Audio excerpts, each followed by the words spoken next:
Hello friend, आज हम देखते हैं कि एसबीआई कलर का फॉर्म हम कैसे फिल कर सकते हैं।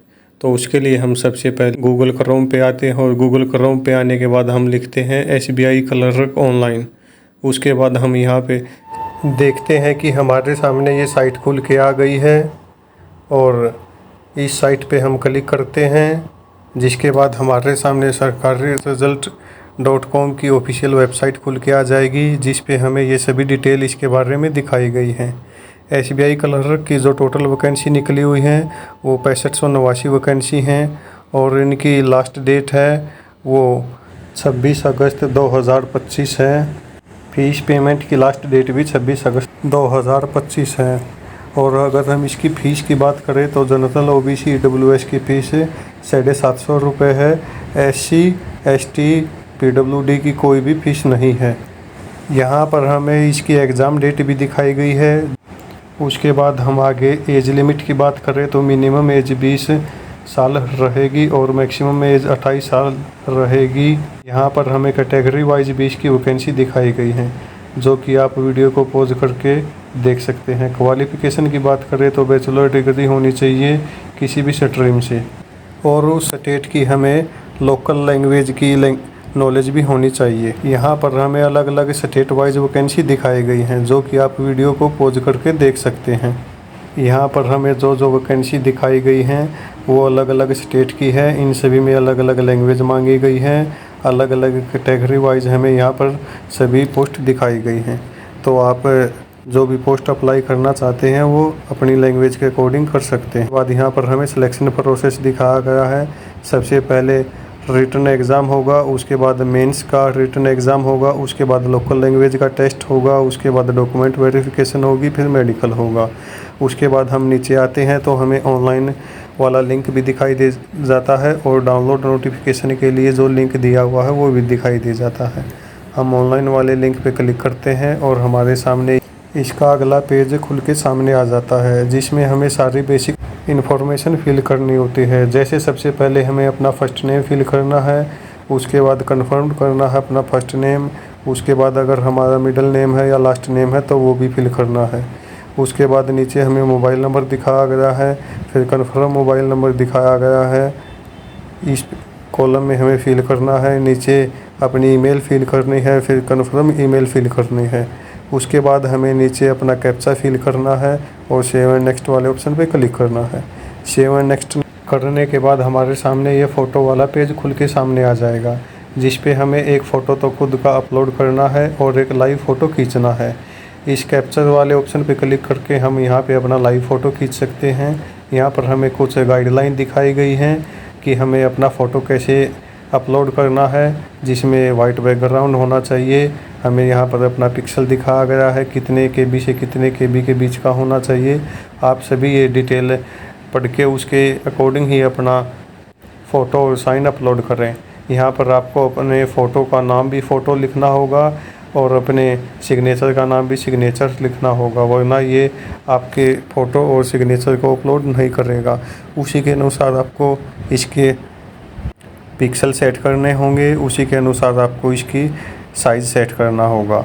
यहाँ पर हमें फ़ोटो, साइन, थंबनेल और अपने डिक्लेरेशन फॉर्म के बारे में बताया गया है। तो आप इसको एक बार पढ़ लें और इसी के अकॉर्डिंग आप अपने फ़ोटो का, साइन का, थंबनेल का और अपने डिक्लेरेशन फॉर्म का साइज़ बना लें। उसके बाद आपको जो लाइव फ़ोटो खींचना है उस लाइव फ़ोटो के बारे में भी आपको बताया गया है कि वाइट बैकग्राउंड के सामने खड़े होकर आपको अपना लाइव फ़ोटो खींचना है और उसके बाद आपका चेहरा बिल्कुल साफ दिखाई देना चाहिए। उसके बाद ही ये आपके लाइव फ़ोटो को अपलोड कर सकता है।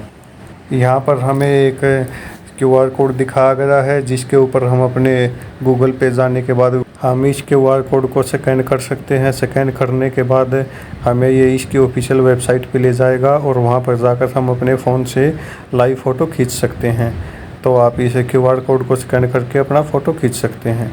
यहाँ पर आपको अनेक सारी डिटेल बताई गई हैं, जिसमें आपको बताया गया है कि आपकी जो फाइल का फॉर्मेट होना चाहिए वो केवल JPG या JPEG फॉर्मेट में होना चाहिए। 10 से 20 KB के बीच में आपके साइन का फॉर्मेट होना चाहिए और ये वाइट पेज के ऊपर ब्लू या ब्लैक पेन से आप साइन मार सकते हैं और थंबनेल इम्प्रेशन भी आप वाइट पेज पे ब्लू या ब्लैक इंक से आप अपना थंब इम्प्रेशन डाल सकते हैं। और अगर आपको कोई भी जानकारी अगर डॉक्यूमेंट अपलोड से रिलेटेड लेनी हो तो आप इस पेज को खोल के इसमें आप ये डिटेल से भी देख सकते हैं। थंब इम्प्रेशन वाली इमेज का नाम केवल लेफ्ट लिखा होना चाहिए। अगर इसके सिवाय आप कुछ भी लिखोगे तो वो अपलोड नहीं होगी। वैसे ही फ़ोटो का नाम फ़ोटोग्राफ होना चाहिए, सिग्नेचर का नाम सिग्नेचर ही होना चाहिए और डिक्लेरेशन का नाम भी डिक्लेरेशन ही होना चाहिए, उसके फ़ोटो का नाम। उसी के बाद ये आपके डॉक्यूमेंट को एक्सेप्ट करेगा। उसके बाद ये सभी डिटेल हमने आपको बता दी हैं और अब हम आगे चलते हैं। उसके बाद हमारे सामने ये पेज खुल के आ जाएगा, जहाँ हमें सबसे पहला ऑप्शन सर्कल का ऑप्शन दिखाई देगा, जहाँ से हम अपना सर्कल चूज कर सकते हैं, जहाँ पे हम अपना फॉर्म अप्लाई करवाना चाहते हैं। तो हम यहाँ पे अपना सर्कल चूज कर लेते हैं जहाँ हम अपनी जॉब करना चाहते हैं। उसके बाद यहाँ से हम अपनी उस स्टेट को चूज कर लेते हैं जहाँ पे हम अपनी नौकरी करना चाहते हैं। उसके बाद हमारे सामने ये ऑप्शन दिखाए गए हैं जहाँ हमसे पूछा गया है कि क्या 10th और 12th की मार्कशीट में हमने लोकल लैंग्वेज को पढ़ा है। अगर हमने अपनी लोकल लैंग्वेज को पढ़ा है तो हम यस कर देंगे, वरना नो कर देंगे। उसके बाद यहाँ पर हमें हमारी कैटेगरी के बारे में पूछा गया है। जो भी हमारी कैटेगरी है उसे हम यहाँ पे फिल कर देंगे। जनरल है तो जनरल, ओबीसी है तो ओबीसी वाले ऑप्शन पे क्लिक कर देंगे। उसके बाद हमसे पूछा गया है कि क्या आपने एसबीआई में अप्रेंटिस की हुई है तो यस कर देंगे, वरना नो कर देंगे। उसके बाद हमें नीचे पूछा गया है are you have a person with benchmark disability of 14% and above, कि क्या आप 40% या उससे अधिक विकलांग हैं। अगर आप विकलांग हैं तो यस वाले ऑप्शन पे क्लिक कर देंगे और आपके सामने ये डिसेबिलिटी के टाइप खुल जाएंगे। जिस चीज़ से आप विकलांग हैं उनको आप फिल कर देंगे। अगर आप विकलांग नहीं हैं तो सीधे नो वाले ऑप्शन पे क्लिक कर देंगे।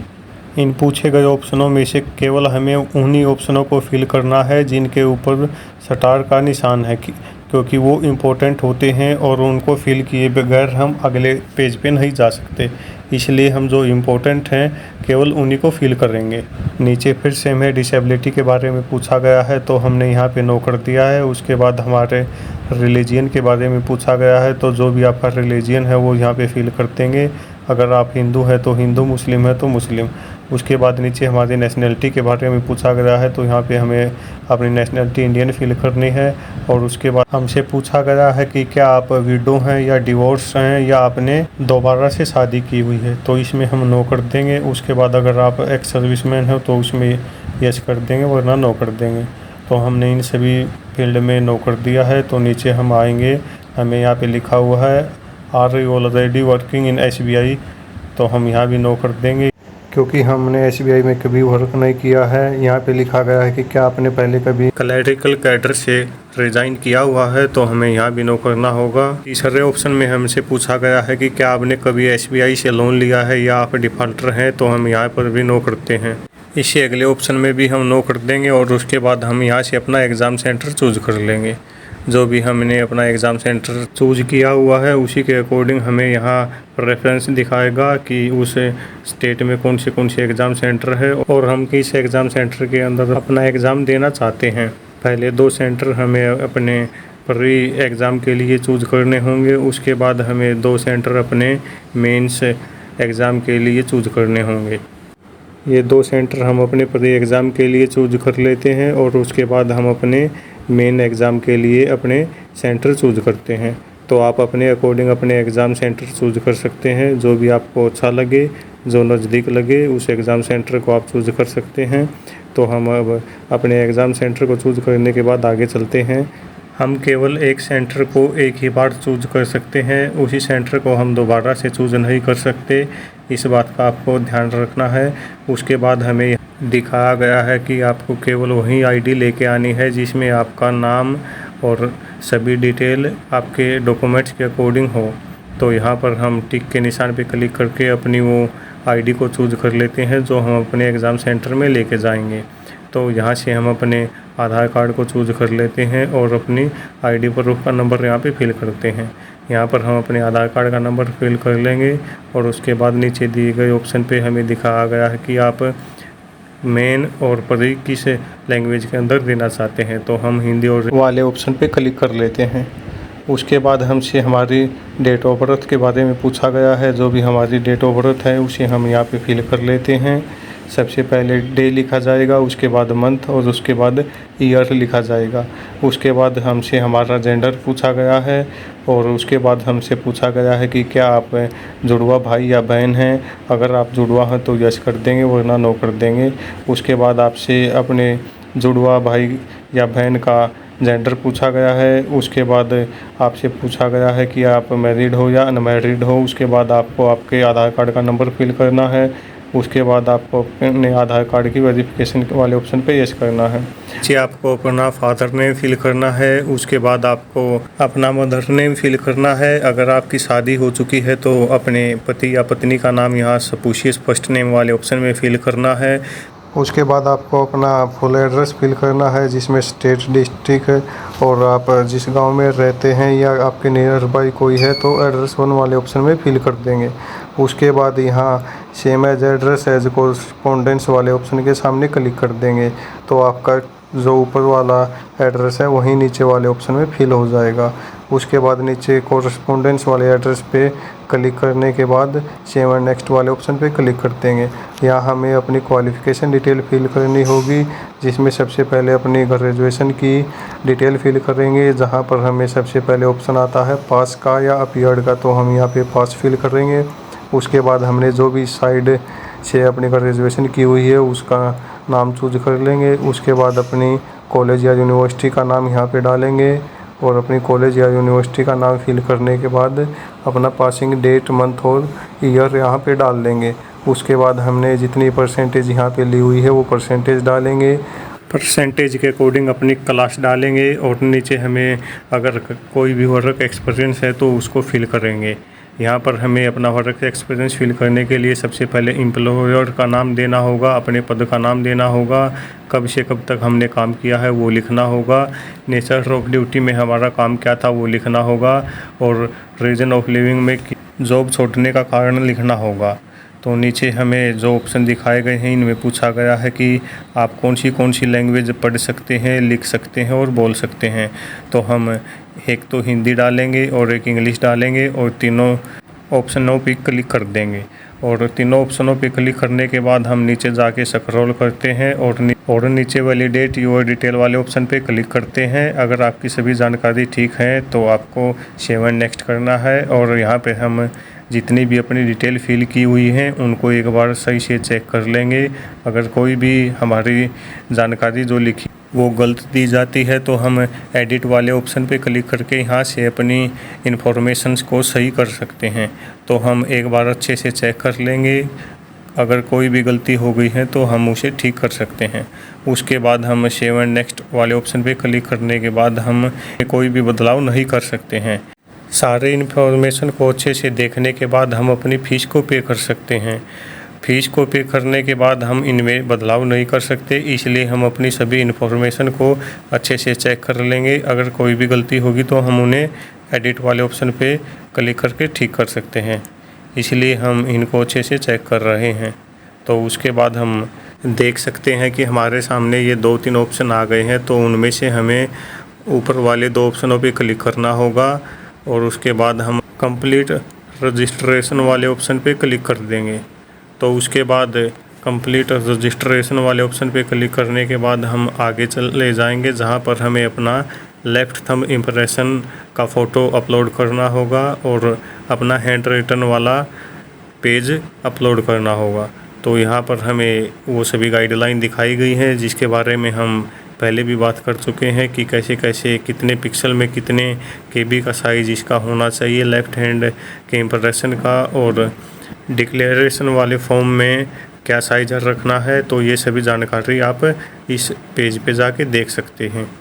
अगर आपको कोई भी इन्फॉर्मेशन लेनी है तो आप इस वीडियो को पॉज करके आराम से इस पेज को पढ़ सकते हैं।